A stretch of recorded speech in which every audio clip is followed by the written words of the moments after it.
Okay जी, Imran series का novel चल रहा था। जोकी और डेंची आपस में प्लान कर रहे थे। डेंची ने कहा कि उसके पास इलास्टिक टेप बम है।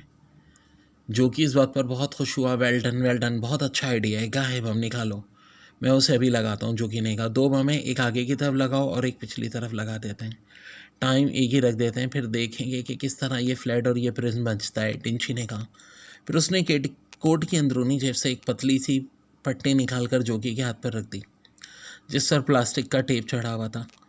तुम यह आगे की तरफ इस तरह लगाओ कि किसी को इस पर नज़र ना पड़े और नुकसान भी पूरा हो।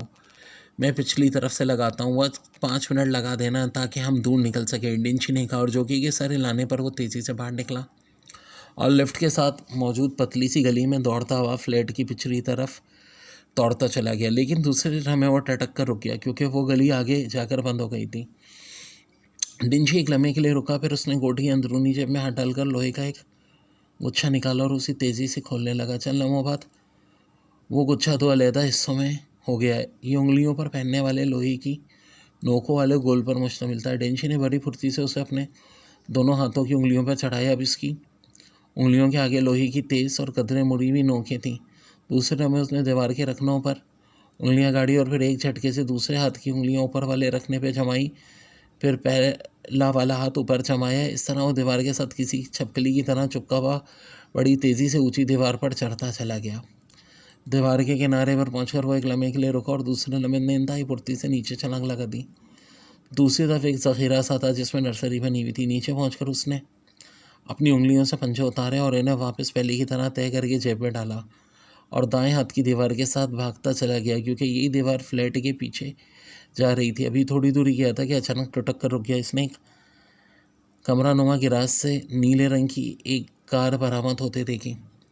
ड्राइविंग सीट पर वही प्रिंस मौजूद था जिसे मारने के लिए वो फ्लैट में गए थे।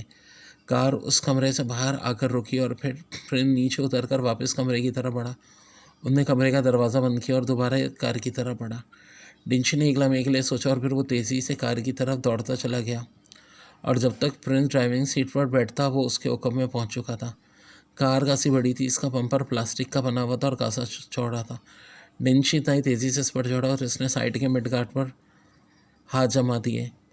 पैर उसने नंबर प्लेट और बॉडी के दरमियान खला में फंसा दिए थे। अब वो इस कार से चिमटा आगे बढ़ रहा था। इसी लम्हे कार एक झटके से आगे बढ़ी। नर्सरी के दरमियान से एक कच्चे से रास्ते पे आगे बढ़ती चली गई, इसलिए इस कार की रफ्तार काफ़ी आहिस्ता थी, लेकिन रास्ता कच्चे होने की बिना पर झटके बहुत ज़्यादा लग रहे थे। डिंच ने एक हाथ से मेड गार्ड को मजबूती से पकड़ा और दूसरा हाथ जेब में डालकर उसने एक छोटी सी तार निकालकर उसे कार की डिब्बी के लॉक खोलने लगा। झटकों की वजह से वो तार की होल में ना जा रही थी, लेकिन चंद लम्हे बाद वो अपने मकसद में कामयाब हो गया। इसी लम्हे कार एक झटके से रुक गई क्योंकि आगे एक लकड़ी का फाटक था जो बंद था। आज की एपिसोड